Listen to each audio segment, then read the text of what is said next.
नमस्कार, city light देख रहे हैं आप सभी और मैं हूं आपके साथ अविनाश कर।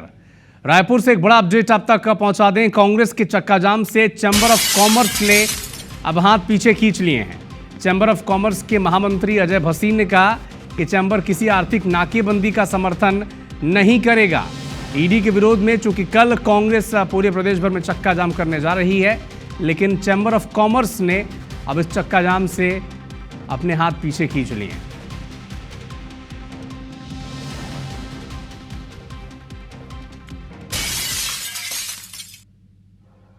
नमस्कार साथियों, Chhattisgarh chamber of commerce and industries किसी भी प्रकार की आर्थिक नाकेबंदी और बंद का समर्थन नहीं करता है, क्योंकि हम ये मानते हैं इस समय हमारा देश की आर्थिक व्यवस्था बड़ी ही तेजी से विकसित हो रही है और इसमें किसी भी प्रकार की आर्थिक नाकेबंदी होने से एक अवरोध पैदा होता है, संशय की स्थिति आती है और जो रोजमर्रा का अपना व्यापार कर रहे हैं उनके जीवन यापन में भी बुरा प्रभाव और बुरा असर डालती है। इसलिए Chhattisgarh chamber of commerce and industries किसी भी प्रकार की आर्थिक नाकेबंदी और बंद का समर्थन नहीं करता है।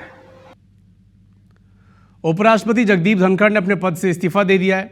उन्होंने राष्ट्रपति द्रौपदी मुर्मू को अपना इस्तीफा सौंपा है। इनका कार्यकाल 2027 तक था। जगदीप धनखड़ ने स्वास्थ्य संबंधी कारणों और चिकित्सा सलाह को अपने इस्तीफे का कारण बताया। अपने त्याग पत्र में उन्होंने राष्ट्रपति को सहयोग और सौहार्दपूर्ण संबंधों के लिए धन्यवाद दिया। साथ ही प्रधानमंत्री और केंद्रीय मंत्रियों का भी आभार जताया। जगदीप धनखड़ ने करीब 3 साल पहले 6 अगस्त 2022 को देश के 14वें उपराष्ट्रपति के तौर पर शपथ ली थी। उपराष्ट्रपति बनने से पहले धनखड़ पश्चिम बंगाल के राज्यपाल के तौर पर अपनी जिम्मेदारी संभाल रहे थे।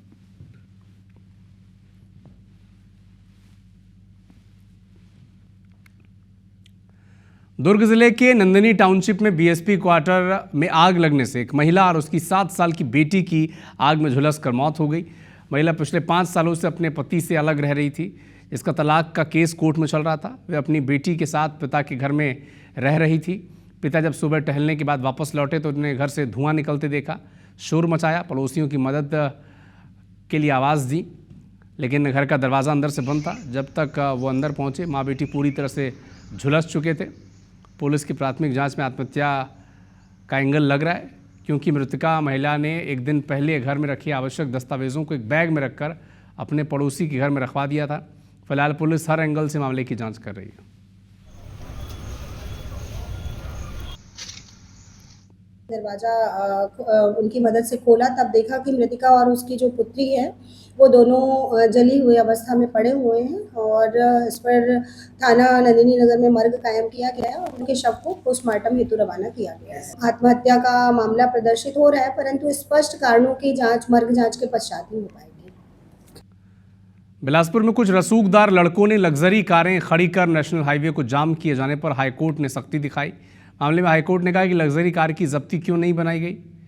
हाईकोर्ट ने मामले में राज्य शासन से शपथ पत्र के साथ जवाब मांगा है। बता दें कि नई कार खरीदी के बाद लड़कों ने रील्स बनाने के लिए नेशनल हाईवे को जाम कर दिया था, जिसका ड्रोन से वीडियो शूट कर नई कार खरीदने का जश्न भी मनाया गया, जिससे लोग परेशान होते रहे। पुलिस ने रईसजादों पर एफआईआर की जगह केवल जुर्माने की कार्रवाई की। पुलिस की चालानी कार्रवाई के मुताबिक रसूखदारों में वेदांत शर्मा, सिद्धार्थ शर्मा, यशवंत, दुर्गेश ठाकुर, विपिन वर्मा, अभिनव पांडे शामिल हैं। राजधानी भोपाल में स्कूली बच्चों की सुरक्षा को लेकर एक बड़ा कदम उठाया गया है। कलेक्टर के आदेश के बाद अब ट्रैफिक पुलिस भी एक्शन मोड में है। आदेश के मुताबिक अब ई-रिक्शा से बच्चों को स्कूल ले जाने और जाने पर पूरी तरह से प्रतिबंध रहेगा। पिछले कुछ समय से राजधानी में ई-रिक्शा से ओवरलोड बच्चों को बैठाकर स्कूल पहुंचाने की तस्वीरें सामने आई थी। इसमें कोई सुरक्षा के मापदंड नहीं होते हैं और ना ही जो ड्राइवर होते हैं वो ट्रेंड होते हैं। तो इसे लेकर कलेक्टर ने आदेश जारी किया है और अब ट्रैफिक पुलिस ने भी इस प्रतिबंध को लागू करने से पहले ई-रिक्शा चालकों और पेरेंट्स को 1 हफ्ते की मोहलत दी है। ट्रैफिक पुलिस का कहना है कि ये फैसला किसी को बेरोजगार करने के लिए नहीं, बल्कि बच्चों की सुरक्षा को देखते हुए लिया गया है। अभी शुरुआत में हम 7 दिन तो समझाइश दे रहे हैं, चूँकि माता पिता को भी अपने बच्चों को स्कूल पहुंचाने तक की व्यवस्था करना पड़ेगी। उनको वाहन जब चेंज करना है तो उसमें उनको अपना साधन बदलना होगा, उतना समय दे रहे हैं। इसके बाद फिर हम धीरे धीरे वैधानिक कार्रवाई करना प्रारंभ करेंगे। ई रिक्शा वालों की क्या समस्या उनसे लिखित में लिया, फिर हमने उनसे एक सहमति ली कि भाई आप कहाँ से कहाँ चलना चाहेंगे, जिससे आपके धंधे में व्यवसाय में कोई प्रॉब्लम भी ना आए। कांग्रेस सरकार में हुए बहुचर्चित शराब घोटाले की जांच कर रही ईओडब्ल्यू ने जांच तेज कर दी है। घोटाले के मास्टरमाइंड अनवर ढेबर, अनिल टुटेजा, अरुणाप्रति त्रिपाठी और अरविंद सिंह को गिरफ्तार कर जेल भेजा गया है। उनके खिलाफ चार्जशीट भी पेश की गई है। ईओडब्ल्यू ने करीब 3200 करोड़ रुपए का घोटाला मानते हुए घोटाले के सिंडिकेट के दूसरे कड़ियों के खिलाफ बड़ी कार्रवाई करते हुए FL10 लाइसेंसधारी कंपनी ओम साई बेवरेज के डायरेक्टर्स को गिरफ्तार कर रायपुर लाएगी। ईओडब्ल्यू के वकील डॉक्टर सौरभ कुमार पांडे ने बताया कि साई बेवरेज के डायरेक्टर्स अतुल सिन्हा और मुकेश मनचंदा को गिरफ्तार कर रायपुर लाने के लिए प्रार्थना की जाएगी। आपको ये भी बता दें कि 8 जुलाई को एसीबी झारखंड ने ओम साई बेवरेज के डायरेक्टर्स अतुल और मुकेश की पूछताछ के लिए नोटिस देकर रांची बुलाया था। उनके सवालों से संतुष्ट न होने के चलते एसीबी झारखंड ने दोनों को गिरफ्तार कर 10 दिन की पुलिस रिमांड लेकर लंबी पूछताछ की थी। 14 दिन की न्यायिक रिमांड पर रांची जेल में वो बंद हैं। छत्तीसगढ़ ईओडब्ल्यू अब दोनों डायरेक्टर्स को प्रोडक्शन वारंट पर रायपुर लाकर और डायरेक्टर्स के साथ आमने सामने बैठाकर पूछताछ करेगी।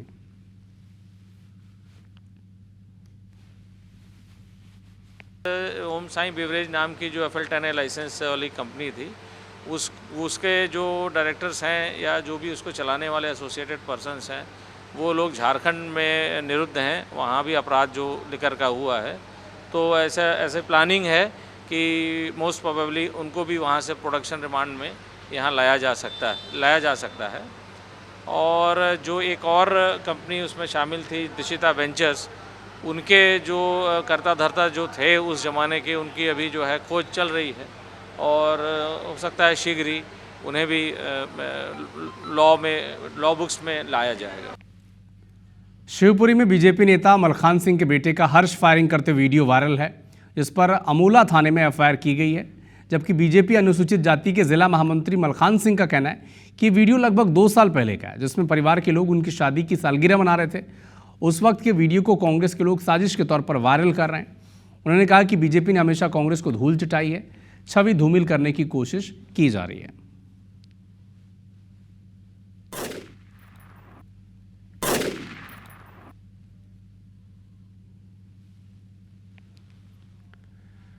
तो इधर अंबिकापुर के एक निजी अस्पताल में ऑपरेशन के बाद महिला की मौत हो गई। परिजन ने अस्पताल प्रबंधन पर बड़े गंभीर आरोप लगाए हैं। दरअसल शहर के ठाकुरपुर में स्थित एक निजी अस्पताल में महिला को भर्ती कराया गया। परिजन ने ऑपरेशन के लिए 42,000 से ज़्यादा रकम दी है, लेकिन ऑपरेशन के बाद मरीज की हालत सुधरने की जगह बिगड़ गई। अस्पताल प्रबंधन ने इलाज करने से हाथ खड़ा कर दिया।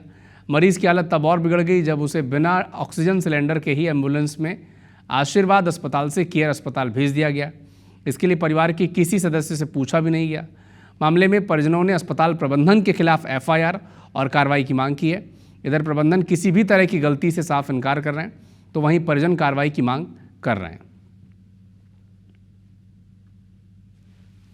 आशीर्वाद हॉस्पिटल वो लेके मेरे को गया और वहाँ पर बोला कि इसका पूरा काम हो जाएगा। डॉक्टर से बैठ के उसका सलाह किया, 50-55 हज़ार रुपये में उसका तय किया। इसके बाद बोला कि इसका मैं पूरा जवाबदारी के साथ में ऑपरेशन करके इसका मैं नॉर्मल एकदम आपको छुट्टी दूंगा। हम इस मामले में चाहते हैं कि डॉक्टर को कड़ी से कड़ी कार्रवाई हो, उसका दुकान पर सील लगा जाए। मेरे यहाँ एक मरीज भर्ती हुआ था, 13 तारीख को उसका ऑपरेशन हुआ था। 13 तारीख को ऑपरेशन के उपरांत वो पेशेंट बिल्कुल स्टेबल थी। उसके बाद इसको हम लोगों ने देखा और देखते ही साथ तत्काल उसे हम लोगों ने ICU, जो एक मेडिकल ICU होता है, वहाँ के लिए जीवित अवस्था में रेफ़र किया था। मधु गुप्ता आई थी, उसका ऑपरेशन हुआ था। बिल्कुल लग रहा था कि आगे चल के हो सकता है पेशेंट जो है का कंडीशन बिगड़ ना जाए, तो उसके परिजन को हमने ऑप्शन दे दिया कि आप चाहो तो आगे बढ़ सकते हैं या आगे भी ट्रीटमेंट कंटिन्यू करना चाहें तो ये पेशेंट हो सकता है कि थोड़ा सा और सीरियसनेस इसका बढ़ेगा, तो सब उन्हीं पे कर दिया और उन्होंने फिर आगे ले जाना उचित समझा।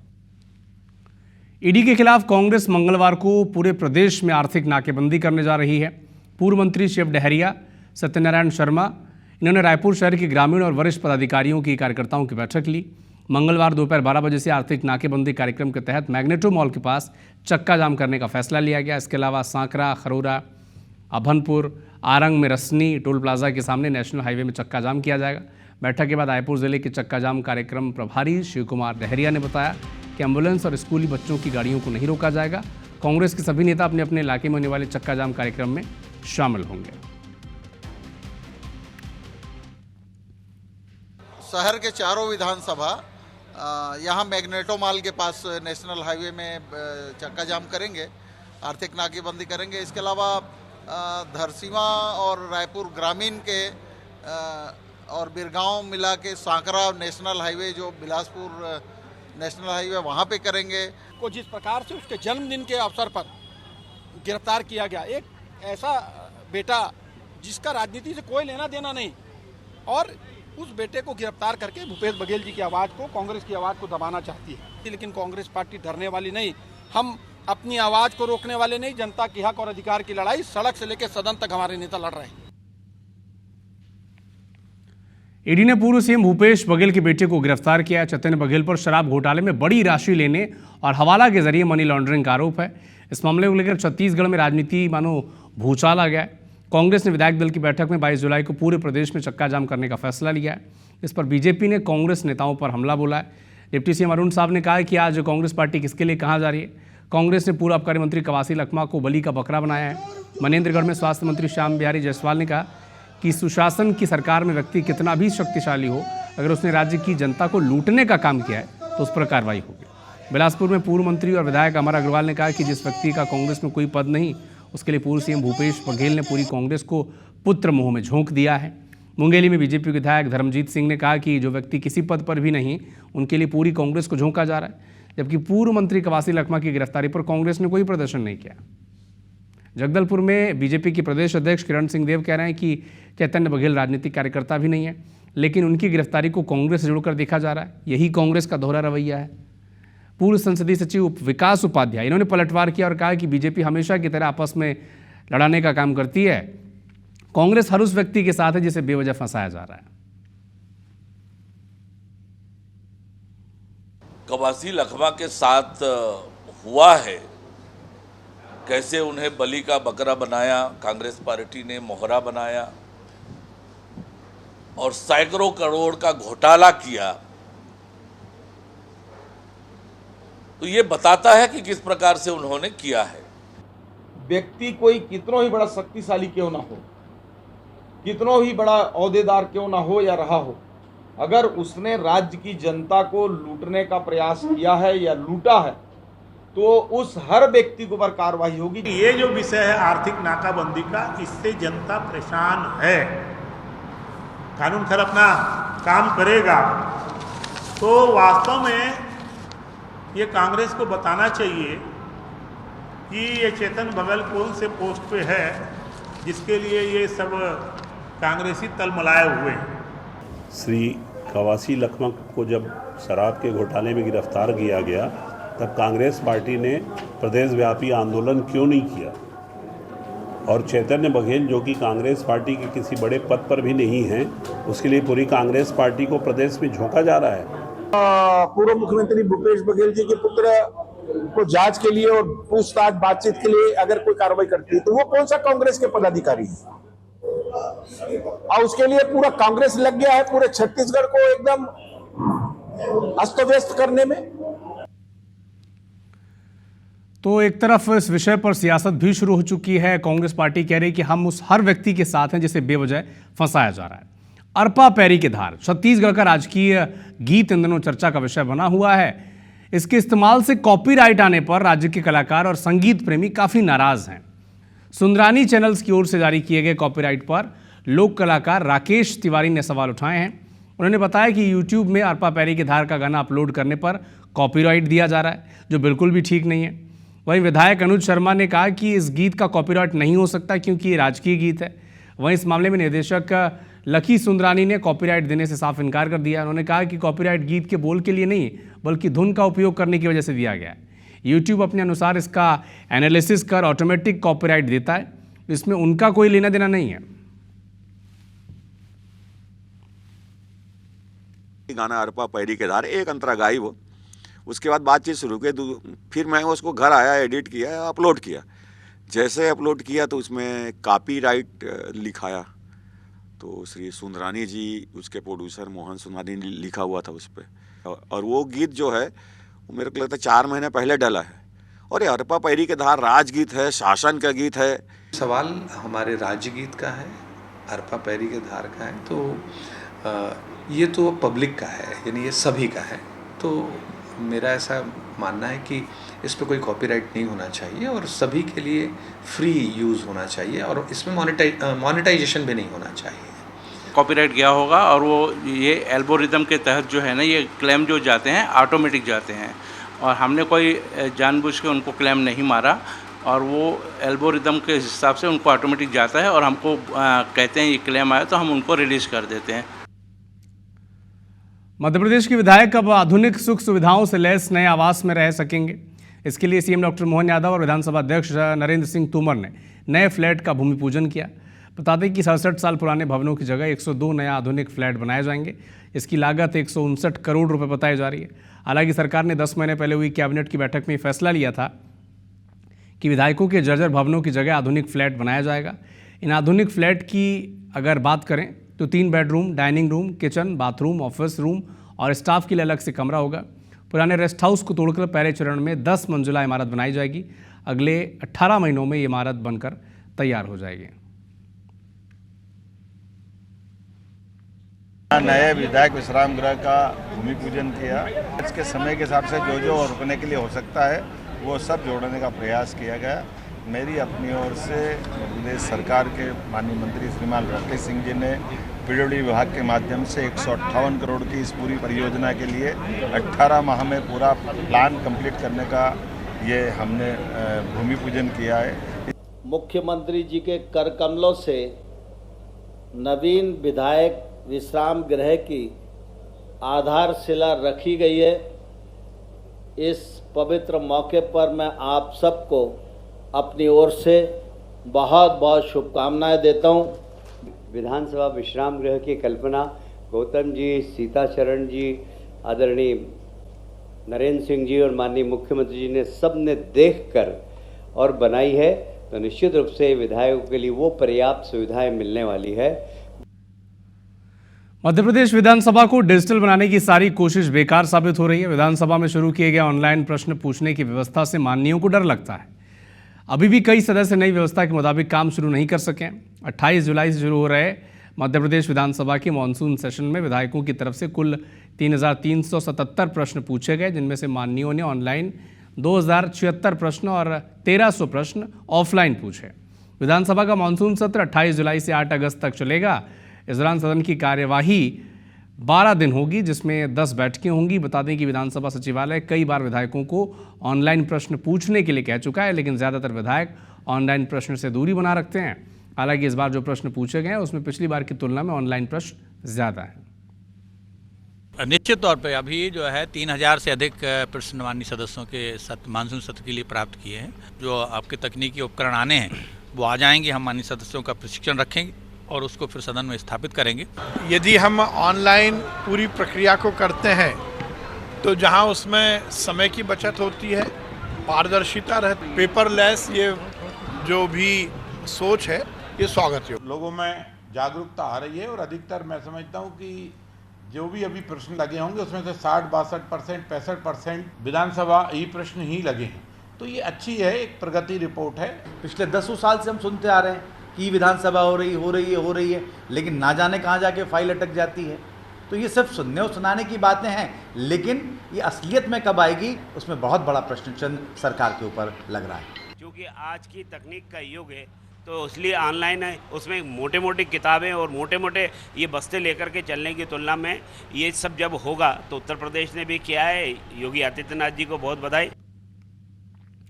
धार के मांडू में मध्य प्रदेश कांग्रेस विधायक दल के प्रशिक्षण शिविर में प्रदेश प्रभारी हरीश चौधरी के उस बयान ने बवाल मचा दिया, जिसमें उन्होंने बड़े नेताओं को त्याग और बलिदान देने की नसीहत दी। हरीश चौधरी के बयान पर पूर्व नेता प्रतिपक्ष और वरिष्ठ बीजेपी के कांग्रेस के विधायक अजय सिंह राहुल ने कहा कि त्याग और बलिदान तो देना ही होगा, नहीं तो अगले चुनाव तक विपक्ष में बैठे बैठे 25 साल हो जाएंगे।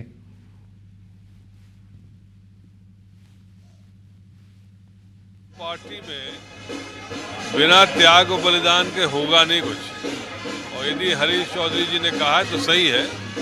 अब हमारे पास बचा नहीं कुछ, 25 साल हो जाएंगे अगला चुनाव में, तो बलिदान त्याग सब कुछ करने को तैयार हूँ यदि सत्ता में आना। मांडू में चल रहे कांग्रेस विधायकों के प्रशिक्षण शिविर का पहला दिन था। पहले दिन के सत्र पर बात करते हुए पीसीसी चीफ जीतू पटवारी ने कहा कि राहुल गांधी ने सामान्य वर्ग के गरीबों की लड़ाई लड़ने की बात कही है।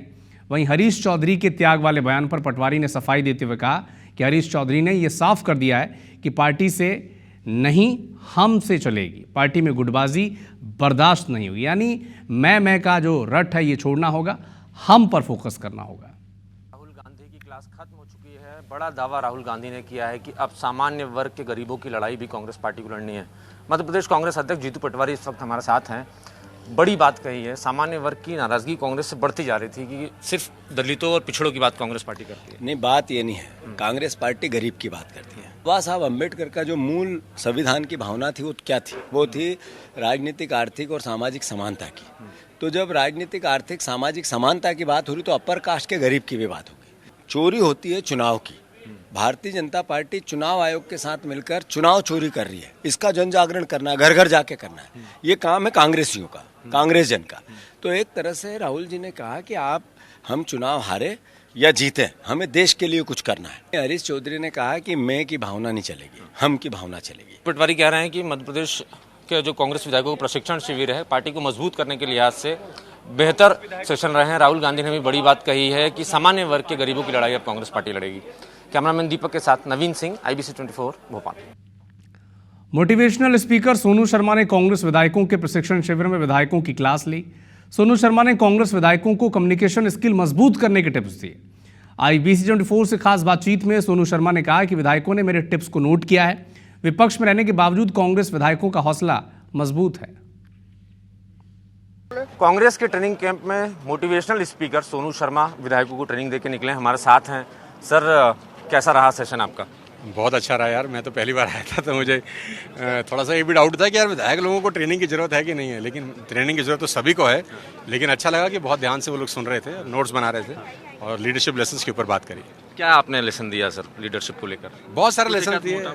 लीडरशिप को लेसन तो कम्युनिकेशन स्किल के ऊपर मैंने बात करी, मैंने उनसे इमोशनल रेजिलियंस के ऊपर बात करी, और भी कोई बहुत सारी बातें थी जो कोई 1-1.5 घंटा चली। तो अपने बेस्ट ऑफ नॉलेज और एफर्ट से बताना का कोशिश किया कि आप जनप्रतिनिधि हैं कि डूज डोंट्स क्या है लाइफ के अंदर, क्या चीज़ करें जो आपका कनेक्ट अच्छा रहे आपकी कंस्टिट्यूएंसी के अंदर। तो बस ये सब बातें। कोई विधायकों से कोई सवाल कुछ खास उन्होंने कुछ सवाल कुछ नहीं पूछा। मैं ये कह रहा था वो विपक्ष में है और बार बार कांग्रेस के विधायकों की तरफ से बात आती है कि सत्ताधारी लोग उनको डराने की कोशिश करते हैं, उन पर मुकदमे लादे जा रहे हैं, तो जो उनका मोरल डाउन है तो उसको लेकर कोई बातचीत हुई? नहीं, कोई ऐसी बात नहीं हुई। मैं अपने एक एजेंडे के साथ गया था, जो मेरे पास प्रपोजल आया था लीडरशिप लेसन्स का, मैंने उसी के ऊपर बात की। पॉलिटिक्स की कोई बात नहीं। तो ये सोनू शर्मा है, मोटिवेशनल स्पीकर हैं, कांग्रेस के विधायकों को एक सेशन देकर निकले हैं और दावा किया है कि वो लीडरशिप को कैसे बढ़ाया जाए कांग्रेस विधायकों का, और उनको कुछ टिप्स दिए हैं, कुछ लेसन दिए हैं कि किस तरीके से कनेक्ट पब्लिक के साथ बढ़े उनका, और कैसे मर्यादा में जनता के साथ, लोगों के साथ बातचीत करें, रहें। तो ये सारे लेसन सोनू शर्मा देकर निकले हैं। कैमरामैन दीपक के साथ नवीन सिंह, IBC 24 मांडू। मेडिकल शिक्षा में बड़ी सख्ती करते हुए नेशनल मेडिकल काउंसिल ने नीट UG काउंसलिंग 2025 के पहले चरण के लिए देश भर के कॉलेजों की सूची जारी की है, जिसमें इंदौर के 2 प्रमुख निजी मेडिकल कॉलेजों की कुल 300 सीटें हटा दी गई हैं। इसमें सबसे बड़ा झटका इंडेक्स मेडिकल कॉलेज को लगा है, जिसकी पूरी 250 MBBS की सीटें सूची से हटा दी गई हैं। इसका मतलब यह है कि कॉलेज के लिए पूरा साल 0 ईयर होगा। सूत्रों के मुताबिक ये कार्रवाई हाल ही में CBI द्वारा की गई छापेमारी और अनियमितताओं के चलते की गई है। जांच के दौरान कॉलेजों में मरीजों की संख्या, फैकल्टी की उपलब्धता और बुनियादी ढांचे को लेकर कई खामियां उजागर हुई, जिसके बाद NMC ने ये सख्त कदम उठाए हैं।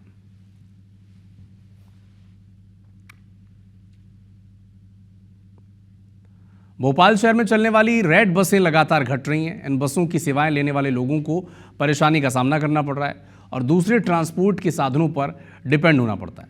आखिर ये पूरा मामला है क्या, इस रिपोर्ट में आप समझें।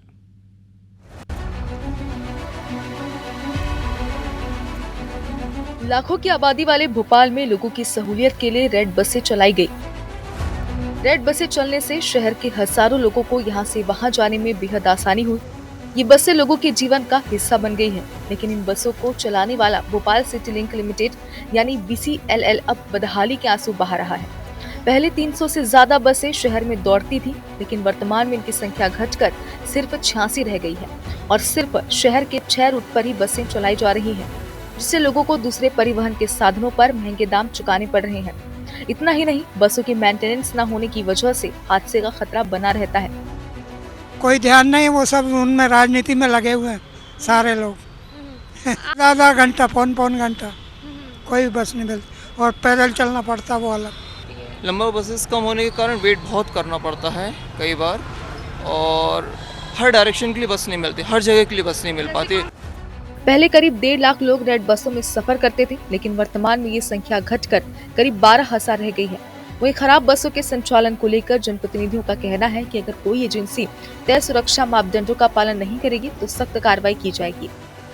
तकनीकी दिक्कतों के कारण परेशानी आई है, ये बात सही है, और लगातार इस बात के प्रयास किए जा रहे हैं कि नागरिक यातायात सुविधा बेहतर हो, सुगम हो। मध्य प्रदेश की राजधानी होने के साथ भोपाल स्मार्ट सिटी है। यहाँ व्यवस्थाएं बेहतर कर दूसरे शहरों को एग्जाम्पल दिए जाते हैं, लेकिन लोकल ट्रांसपोर्ट की वर्तमान हालत कई सवालों को जन्म दे रही है। क्या राजधानी में रेड बस चलाने के लिए भी शासन प्रशासन बजट नहीं दे पा रहा? सांची त्रिपाठी, IBC 24, भोपाल। अबनपुर पुलिस के विरोधा में दोहरे हत्याकांड के आरोपी को गिरफ्तार कर लिया गया है। बुजुर्ग दंपत्ति की गला रेत कर हत्या करने वाला आरोपी कोई और नहीं बल्कि गांव का ही झोला छाप डॉक्टर राकेश था। हत्या का कारण आपसी रंजिश बताई जा रही है। पूरे मामले में पुलिस प्रेस कॉन्फ्रेंस कर सारी जानकारी सामने रखेगी। रतलाम पुलिस एक बार फिर से सुर्खियों में है। इस बार मामला निर्दोष छात्रों की पिटाई का है। पुलिस पर आरोप है कि उसने स्टूडेंट्स पर कंगन चोरी के आरोप लगाकर उन्हें पीटा है। तबीयत बिगड़ने पर जब 2 छात्रों को सरकारी अस्पताल में भर्ती कराया गया तब जाकर इसका खुलासा हुआ। SP ऑफिस में प्रदर्शन भी किया गया। भील प्रदेश विद्यार्थी मोर्चा के द्वारा प्रदर्शन कर दोषी पुलिसकर्मियों पर कार्रवाई की मांग की गई है। गांव से आते हैं आदिवासी लोगों को तुम्हारा यही काम है चोरी करने का। हमने बोला सर गांव से आए हम पढ़ने के लिए आते हैं। तो उसने बोला तुम पढ़ते नहीं है। हमने बोला सर हम खुद मजदूरी पे गए थे, आज हम काम करने के लिए गए थे, वहाँ से हम पैदल आ रहे। और पुलिस वाले ले गए, वो जैसे छानबीन करवाने के लिए गए, वापस आए तो बोल रहे लोग तो यही है, ज़बरदस्ती से फिर मारा हमको। निर्दोष छात्रों के साथ घटना घटित हुई है, उसको लेकर उन्होंने जो ज्ञापन दिया है उसमें श्रीमान पुलिस अधीक्षक महोदय को वरिष्ठ अधिकारियों को अवगत करा दिया जाएगा और उन जो भी उसमें जो प्रोसेस होती है जो जांच की, वो सारी जांच की प्रोसेस करने के बाद जो भी आगे कार्रवाई होगी वो की जाएगी।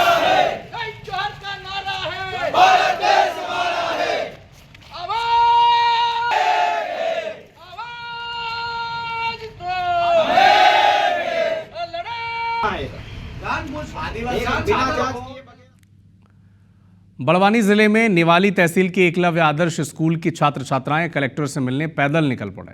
स्टूडेंट्स करीब 20 किलोमीटर दूर पैदल चलकर बड़वानी पहुंचे। इस दौरान SDM समेत कई अधिकारी मौके पर मौजूद रहे और समस्याओं को समझाइश देने का प्रयास भी किया, लेकिन छात्र छात्राएं कलेक्टर से मिलने पर अड़े रहे। छात्र छात्राओं ने प्राचार्य और वार्डन के खिलाफ नारेबाजी की। उनका कहना है कि 2 साल पहले भी हॉस्टल की समस्याओं को लेकर प्रदर्शन किया था, लेकिन अब तक समस्याओं का निराकरण हुआ नहीं है। केवल 5 दिन प्राचार्य को सस्पेंड कर दिया गया, फिर वापस प्रिंसिपल की नियुक्ति हो गई।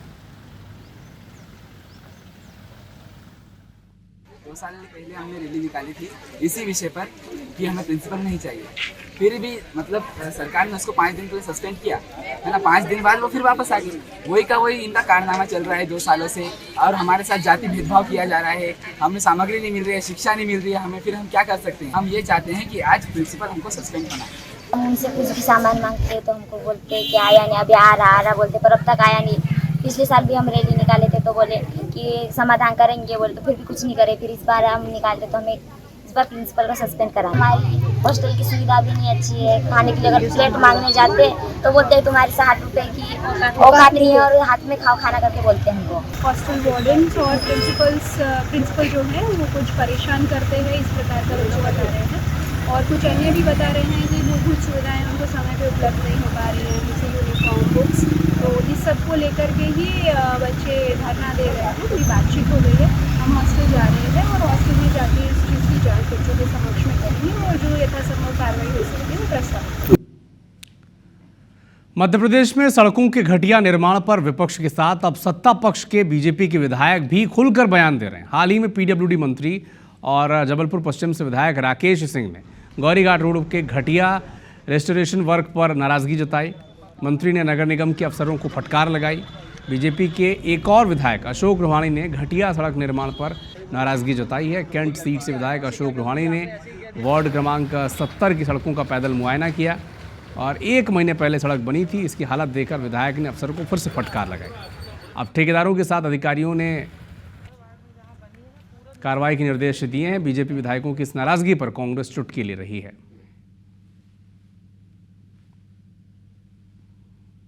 बरसात आ जाएगी, इसके पहले आनन फानन में ठेकेदार ने जिस गलत तरीके से सड़कें डाली और वो सड़कें एक पहली बरसात में उखड़ना चालू हो गई। मैंने इस पे आपत्ति दर्ज कराई और निरीक्षण किया। ऐसी जितनी भी सड़कें हैं वो ठेकेदारों से पुनः सड़क बनाने के लिए और उनका तब तक पेमेंट नहीं होगा ये मैंने निर्देश दिए। क्यों है पीडब्ल्यूडी मंत्री इस्तीफा दे देना, दोष किस पे आएगा? सड़क किसके पास है? सड़क का मंत्री कौन है?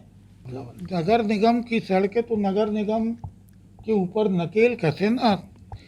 तो अभी तो बोल रहे थे डबल इंजन की सरकार, तीसरा इंजन चुरा लिया, ट्रिपल इंजन की हो गई। 3 इंजन नहीं 4-50 इंजन लगा लो।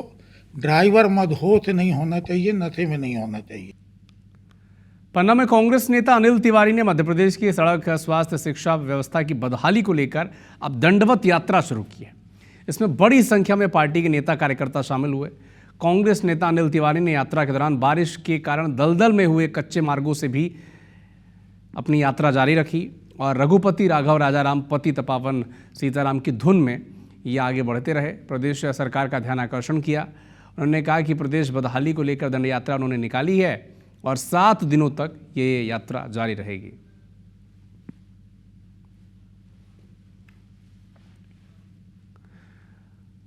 गरियाबंद जिले में बारिश के बाद गाड़ा घाट लदरा मार्ग से चलना मुश्किल हो गया है।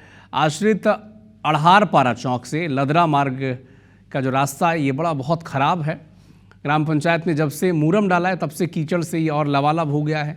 स्थानीय लोगों का आरोप है कि पंचायत ने बिल लगाने के चक्कर में सड़क को और ख़राब कर दिया। इस रास्ते से स्कूली छात्रों को होकर गुजरना पड़ता है। बेहतर सड़क की मांग भी की जा रही है ताकि इस परेशानी से निजात मिले सबको।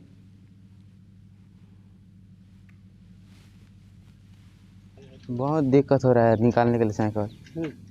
आगे थोड़ा बहुत था, अभी उरुम डालने के बाद थोड़ा और ज़्यादा हो गया है कीचड़। कितने बच्चे जाते हैं, कहाँ जाते हैं? गाड़ा घाट, कदली मुड़ा से गाड़ा घाट और लदरा से भी आते हैं 3-4 बच्चे। जाने में थोड़ा दिक्कत हो रही है, साइकिल में थोड़ा लेट हो जाती है। पिछले साल थोड़ा ठीक था, अभी थोड़ा दिक्कत हो रही है। तो मिट्टी गड्ढा में थोड़ा दे दें तो बहुत गड्ढा हो जा रहा है, तो इसलिए कद हो जा रहा है। मैं लदरा से आता हूँ, गाड़ा घाट जाता हूँ। आना जाने के लिए बहुत दिक्कत जा रहा है। कभी कभार हम गिर भी जाते हैं। 2 महीना हो गया नहीं। 2 महीना हो रहा है। पहले भी था नहीं, बहुत थोड़ा बहुत था। अभी मुरम डालने के बाद बहुत हो गया है। बलरामपुर जिले से होकर गुजरने वाली NH 343 सड़क की हालत बेहद ख़राब है और सड़क पर इतने बड़े बड़े गड्ढे हो गए हैं कि इस पर पैदल चलना भी मुश्किल हो गया। लगातार शिकायत और प्रदर्शन के बाद सोमवार को कृषि मंत्री रामविचार नेताम खुद मौके पर पहुंचकर सड़क का निरीक्षण करते हैं। अधिकारियों को इसे ठीक करने के निर्देश देते हैं। पीडब्ल्यूडी मंत्री अरुण साहब से बात कर मरम्मत के लिए 10 करोड़ की स्वीकृति भी उन्होंने कराई है। फॉरेस्ट के जितने लैंड हैं उसका परमिशन बहुत ज़्यादा ज़रूरी होता है, तो उसमें काफ़ी समय लगता है। चारों तरफ काम लगे हुए हैं। मैंने अभी बोला है कि और भी संसाधन और बढ़ाया जाए। यद्यपि देखिए मेंटेनेंस के लिए दिक्कत आ रही थी, मेंटेनेंस के लिए भी 10 करोड़ रुपया हमने मंजूर कराया है। अंबिकापुर से होकर गुजरने वाली NH की सड़कें इस बार स्वच्छता रैंकिंग को प्रभावित कर सकती हैं। नगर निगम, पीडब्ल्यूडी और NH की पेंच में फंसकर सड़कों की हालत सुधर नहीं पा रही है, तो वहीं जिम्मेदार एक दूसरे पर ठीकरा फोड़ते हैं। अंबिकापुर नगर निगम की सड़कों की बदहाल स्थिति से हर कोई वाकिफ़ है। NH की सड़कों पर चलना किसी खतरे से कम नहीं है, बावजूद जिम्मेदार इस पर सुध नहीं लेते। निगम से गुजरने वाले सड़कों पर बड़े बड़े गड्ढे हो गए हैं, लोग परेशान होते हैं, लेकिन क्या करें, गुजरना तो पड़ेगा इस रास्तों से। पानी भी है, गड्ढा भी है, बारिश हुआ है उसकी तरफ पानी बारिश सब है। का से लेकर दरिमा मोड़ तक का सड़क है, पूरा तालाब के जैसे तो हो ही गया है। हर दिन आने जाने में बहुत परेशानी होता है। ये सब लोग प्रकलन वगैरह भेजे हैं, वो सब निविदा स्तर पे अभी है। जैसे बरसात के बाद उसको ठीक करेंगे उसको, और उसको पीडब्ल्यूडी की बजट में भी है 4 लेन के लिए। वो जितने भी यहाँ सिटी के अंदर में उनका बजट में वो लोग भी कोशिश कर रहे हैं, जिससे हो जाता है वो करेंगे। अंबिकापुर में जो सड़कें आ रही हैं, अब उसका चूंकि अब बाईपास सड़कें बन रही हैं, नया बनना है, इसलिए उनके बजट में सारी चीजें नहीं है।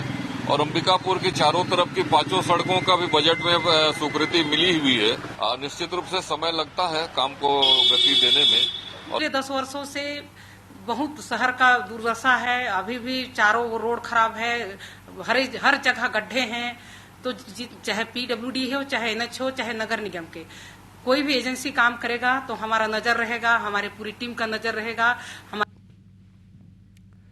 छत्तीसगढ़ राज्य बिजली वितरण कंपनी और तेलंगाना सरकार के बीच लगभग 2100 करोड़ रुपए का विवाद अब नियामक आयोग के पास पहुंच चुका है। बिजली नियामक आयोग ने इस मामले में सुनवाई के लिए 6 अगस्त की तारीख तय की है।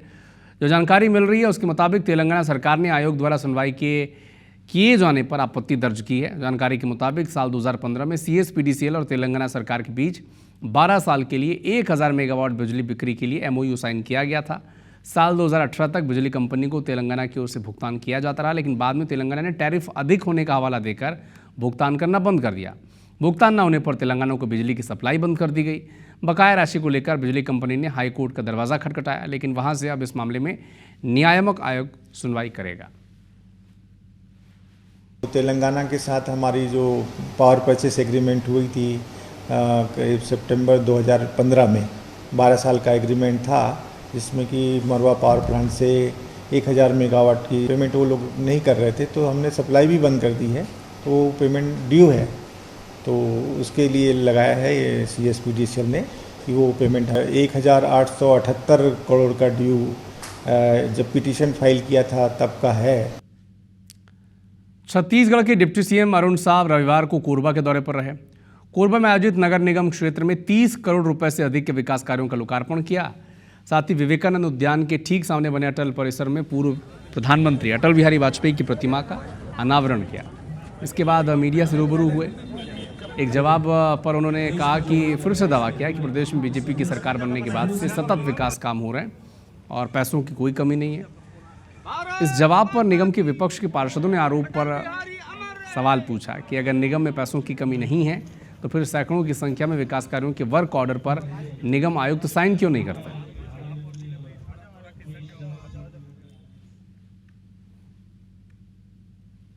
जब से हमारी सरकार बनी है विकास के लिए पैसे की कोई कमी नहीं है। कुल मिलाकर अलग अलग योजनाओं से 280 करोड़ से अधिक के काम केवल नगर निगम में चल रहा है। आपने ये बात मेरी संज्ञान में लाई है, पर मैं आपसे कह सकता हूं कि पहले की जो अव्यवस्था थी वो समाप्त हो गई है। तेज गति से नगरों का विकास हो रहा है। देश में 8वीं बार स्वच्छता चैंपियन बने इंदौर पर एक बार फिर सबकी नजर है। अब इंदौर सिर्फ खुद को नहीं बल्कि दूसरे शहरों को भी सफाई में चमकाएगा। बनारस में इंदौर मॉडल लागू करने के लिए काम शुरू कर दिया गया है। सफाई के नए इनोवेशन, टेक्नोलॉजी और जिम्मेदारियों के साथ इंदौर अब स्वच्छता गुरु की भूमिका में दिखेगा। वेस्ट टू वेल्थ और इंदौर की नेक्स्ट लेवल स्वच्छता मॉडल बनाने के लिए इस बार कई कदम उठाए जाएंगे और इसी कड़ी में हर कचरे से प्लेट बनाया जाएगा। पुराने कपड़ों से नए कपड़े तैयार होंगे। हर गली मोहल्ले में निगरानी सिस्टम और टेक्नोलॉजी बेस्ड कचरा प्रोसेसिंग यूनिट्स लगाए जाएंगे। साथ ही इंदौर की टीम बनारस में सफाई व्यवस्था को सुधारने में बनारस की स्थानीय निकाय की मदद करेगी। MP के एक और शहर की सफाई व्यवस्था सुधारने का जिम्मा भी इंदौर को दिया जाएगा। ये इंदौर पहले दिन से अपनी तैयारी शुरू कर देता है। कल हम 8वीं बार नंबर 1 आए और उसके बाद से ही सफाई अभियान शुरू हो गया। आज सुबह भी मैंने अपने सभी सफाई मित्रों का स्वागत अभिनंदन किया और उनको 9वीं बार की तैयारी के लिए आग्रह किया और वो काम शुरू भी हो गया है। तो अभी हमको अष्ट सिद्धि मिली है, अब 9 निधि भी मिलेगी और इंदौर कि सफाई अब उसकी आदत है और वही आदत उसकी ताकत है। मंदसौर नारकोटिक्स पुलिस विंग ने एक रैली का आयोजन किया जिसमें ट्रैक्टर रूपी रथ में यमराज और चित्रगुप्त सवार होकर निकले और उन्हें जनता को संदेश दिया कि जो भी नशा करेगा उनके प्राण जल्द से जल्द हर लेंगे, इसीलिए नशे से दूर रहें। नारकोटिक्स विंग के निरीक्षक राकेश चौधरी के मुताबिक रैली के जरिए जागरूकता फैलाने की कोशिश की।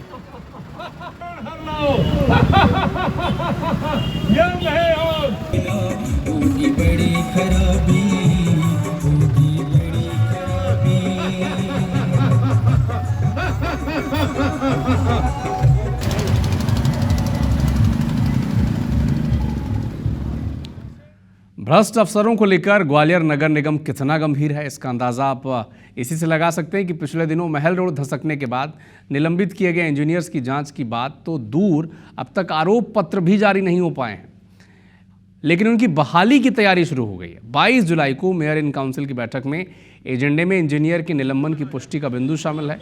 साथ ही निलंबित इंजीनियर्स के समर्थकों ने MIC के सदस्यों से सिफारिश लगानी शुरू कर दी है।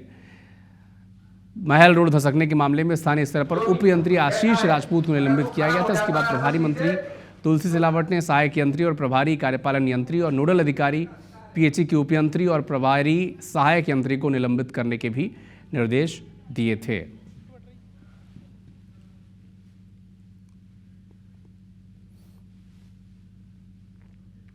चेतकपुरी रोड धसकने के मामले में 3 जो हमारे 2 इसमें EE थे और 1 AE थे, उनको सस्पेंड किया गया है। लेकिन जो अगर आपने गौर किया होगा तो आदेश में स्पष्ट रूप से लिखा गया है, चूँकि निलंबन का जो अधिकार है उसमें वो MIC का है, तो MIC का अधिकार जो है उसको दृष्टिगत रखते हुए MIC से अनुमोदन की प्रत्याशा में मेरे द्वारा निलंबन की कार्रवाई की गई थी। अतः उस संबंध में जो भी विधि सम्मत प्रक्रिया है उसके संबंध में MIC को अनुमोदन के लिए प्रस्ताव भेजा गया है। मध्य प्रदेश में 15 अगस्त से डायल 100 सेवा बंद होने जा रही है। इसकी जगह डायल 112 सेवा शुरू होगी। क्या खास है नई डायल 112 में, जानिए हमारी संवाददाता हरप्रीत कौर रीन से।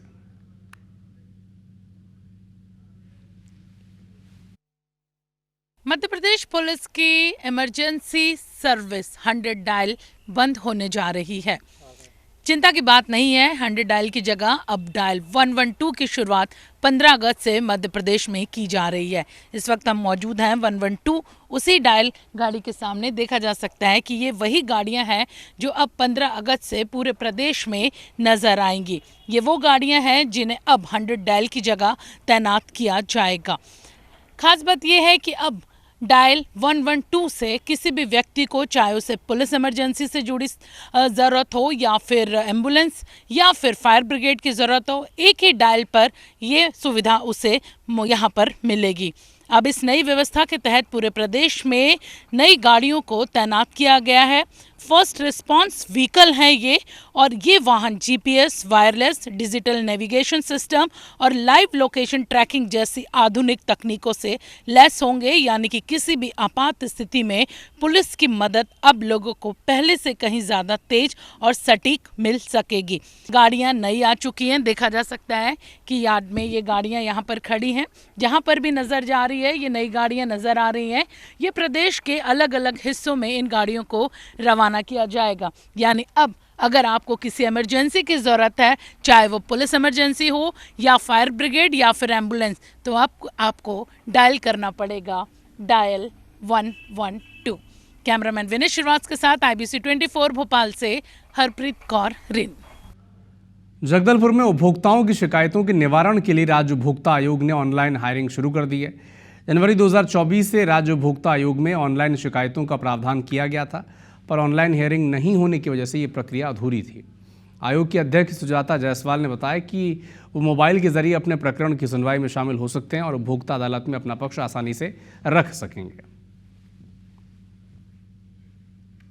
24 दिसंबर 2024 में ई जागृति ऐप का शुभारंभ हुआ था, जिससे कि उपभोक्ता आयोगों में सीधा ऑनलाइन प्रकरण लिए जा रहे थे। ऑनलाइन प्रकरण लेना तब तक अधूरा था जब तक कि हम ई हियरिंग की शुरुआत नहीं होती, और अब इसका शुभारंभ हो गया है।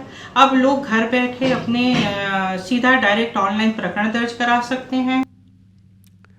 उज्जैन में भगवान महाकालेश्वर ने रजत पालकी में विराजमान होकर नगर भ्रमण किया और भक्तों को चंद्रमौलेश्वर स्वरूप में दर्शन दिया।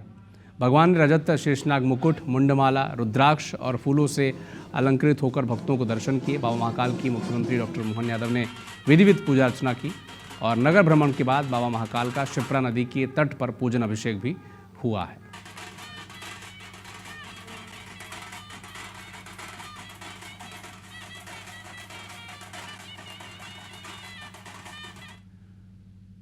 सावन के दूसरे सोमवार में शिव मंदिरों में भक्तों की भीड़ उमड़ पड़ी।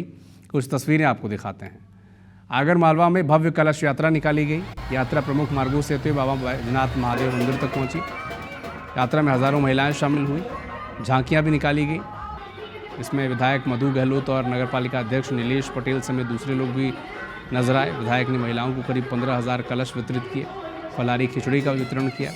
जबलपुर में विश्व हिंदू परिषद की दुर्गा वाहिनी ने कांवड़ यात्रा निकाली। गौरीघाट से नर्मदा जल लेकर महिलाएं 65 किलोमीटर की पैदल यात्रा करते हुए कटंगी के प्राचीन शिव मंदिर पहुंची। इस तरह उज्जैन के महाकाल मंदिर में भी टीवी कलाकार कुश शाह, निर्मल सोनी, किरण भट्ट, तन्मय विकड़िया ने बाबा महाकाल के दर्शन किए।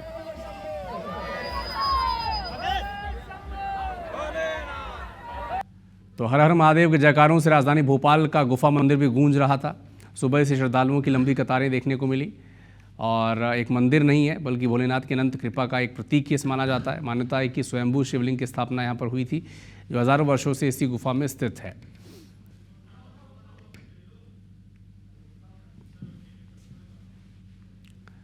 आज सावन का दूसरा सोमवार है। संस्कार धानी जबलपुर में जहां एक तरफ सबसे बड़ी कांवड़ यात्रा निकाली जा रही है तो दूसरी तरफ गुप्तेश्वर महादेव पालकी पर सवार होकर लोगों को दर्शन देने निकले।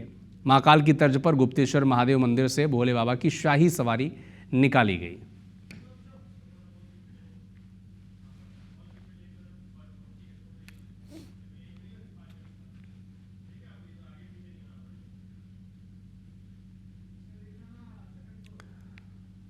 तो हजारों की संख्या में कांवड़ एक साथ निकले। सावन का दूसरा सोमवार, पवित्र दिन, गुप्तेश्वर मंदिर लोगों को दर्शन देने के लिए जिस तरह से महाकाल की तर्ज पर शाही सवारी निकाली जाती है, उस तरह यहाँ पर भी उसी प्रथा को आगे बढ़ाया जाता है।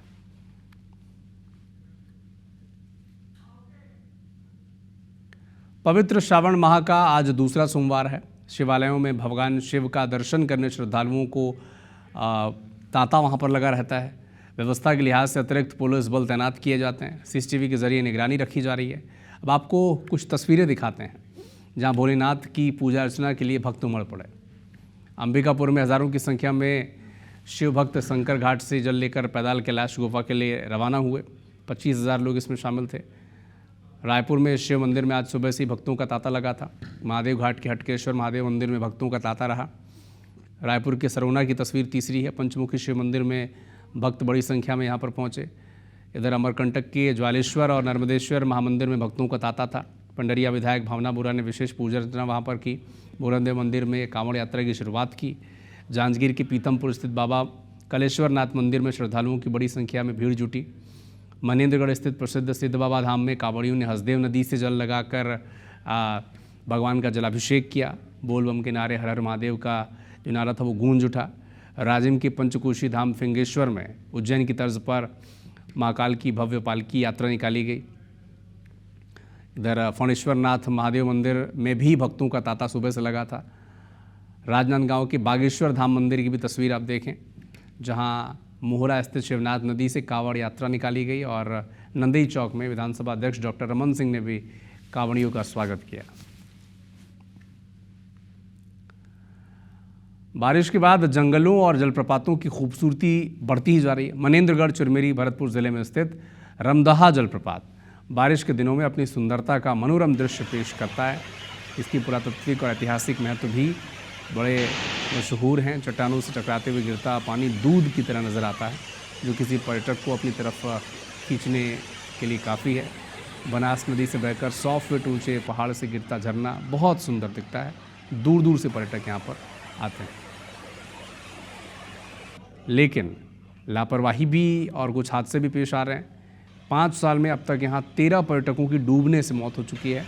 2022 में 6 लोगों की डूबने से मौत हो गई थी। बोर्ड भी लगाया गया है। आपसे अपील भी की जा रही है कि ऐसे मौसम में अगर ऐसी किसी जगह पर आप जाते हैं तो बिल्कुल भी जान जोखिम में डालकर कोई कदम आगे ना उठाएं, सेल्फी के चक्कर में ना रहें। डेंजर जोन के बोर्ड वहाँ पर लगे हैं।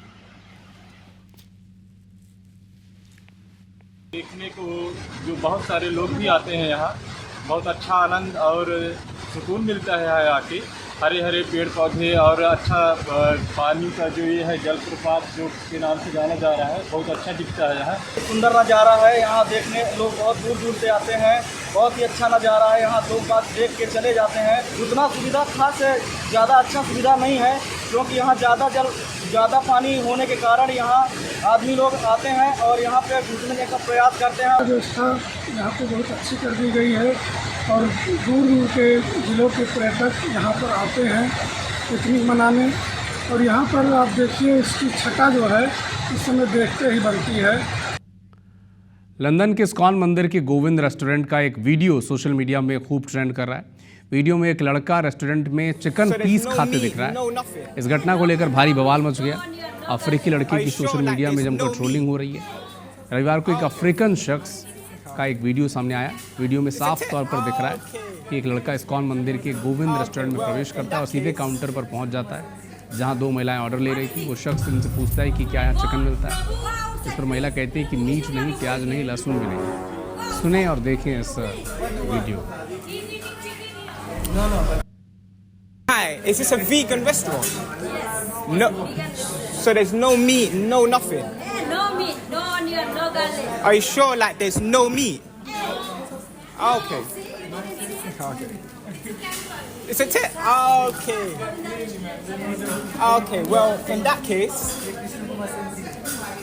What is this? Oh my God! Prabhu, go outside, please. Excuse me. Go outside. Please. What do you want? He's eating chicken here.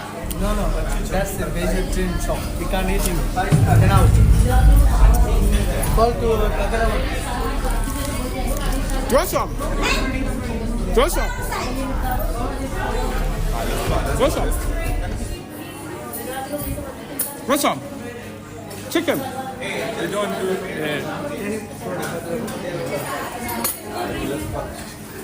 Yeah, are you enjoying this? This is a business shop. Excuse me. You're actually violating somebody's religion. This is not fair. Bring the chicken. Rajasthan में हो रही अच्छी बरसात को लेकर केंद्रीय पर्यटन मंत्री गजेंद्र सिंह शेखावत ने कांग्रेस पर तंज कसा। कहा कि बरसात, बीजेपी, भाग्य, भगवान और भजनलाल इन सब की राशि एक है, इसलिए सब अच्छा हो रहा है। कांग्रेस और काल की राशि एक है। ऐसे में जब कांग्रेस की सरकार आती है, राजस्थान में काल की स्थिति आ जाती है।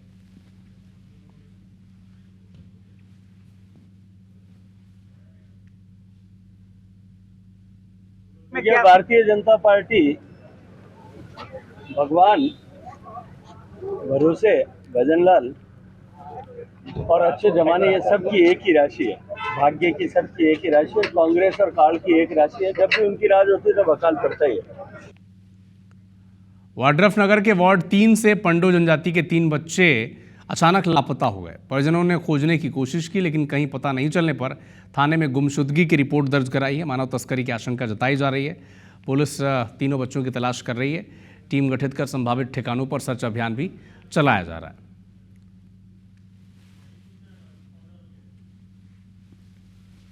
मेरा बच्चा 4 बजे कल था घर में।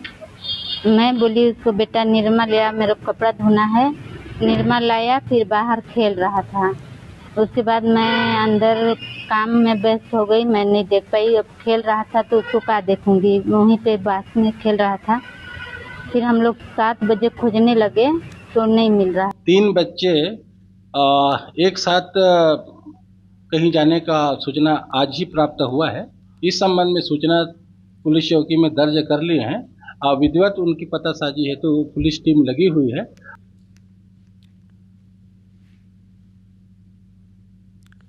एमपी सरकार विकास के कितने भी दावे कर ले, लेकिन हकीकत कुछ और ही बयां करती है। विकास के दावों की पोल खोलती है तस्वीरें शहडोल के बंडी खुर्द गांव के खजूर टोला की है।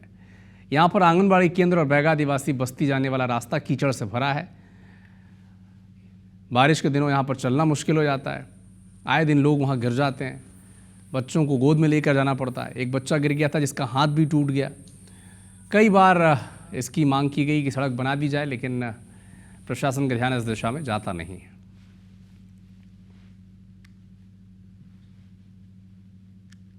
बच्चों को कीचड़ है तो कन्या पा के लाती हूँ। छोटा छोटा बच्चा 1 साल से 3 साल तक के बच्चा नहीं रेंग पाते हैं, तो उनको कन्या में लेके आती हूँ। मैं ही गिर जाऊँ कि बच्चों गिर जाए तो फिर क्या हालत हो जाए। और बड़े बड़े बच्चे कुछ पकड़ के ले आए। आपके माध्यम से ऐसा मुझे अभी पता चल रहा है कि वहाँ पर आंगनवाड़ी जाने के मार्ग पर कीचड़ बरसात के महीने में है। आपके बताए अनुसार मैं पंचायत में बात करूंगा कहाँ समस्या है, कैसी समस्या है, क्योंकि वो मेरे जिला पंचायत क्षेत्र के अंतर्गत आता है। भोपाल में बीजेपी युवा मोर्चा के प्रदेश कार्यकारिणी की बैठक हुई। सीएम डॉक्टर मोहन यादव भी पहुंचे। कहा कि यही सेना है जिसने विधानसभा चुनाव 2023 को जिताया और लोकसभा चुनाव 2024 भी जिताया। कहा कि क्रांतिकारियों की तरह आज़ादी की लौ को जलाए रखें।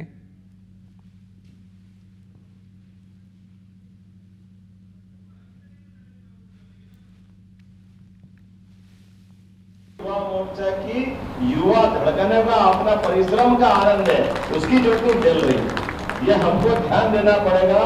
दिखने के लिए सरकार के विधायक, मंत्री, सांसद सब दिखते हैं, लेकिन असली में कुल कहाँ ताकत है? ऑक्सीजन में, और ये ऑक्सीजन सामने फैली हुई है। इस बात को हमको एहसास रखना। युवा मोर्चे की परिचयात्मक बैठक थी।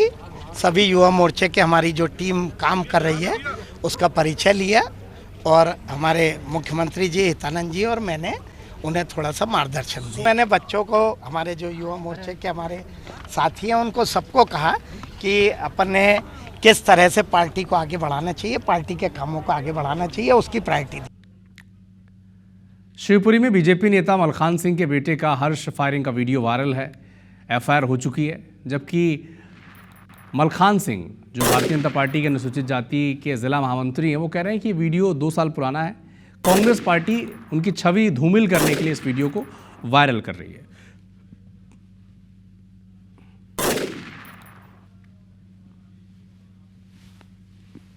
25 को सोशल मीडिया के माध्यम से पुलिस को एक वीडियो प्राप्त हुआ जिसमें एक व्यक्ति राइफल से फायर करते हुए दिख रहा था। पुलिस ने उसे संज्ञान में लेकर अपराध पंजीबद्ध कर विवेचना हुई। तो फिलहाल इस बुलेटिन में इतना ही। नमस्कार।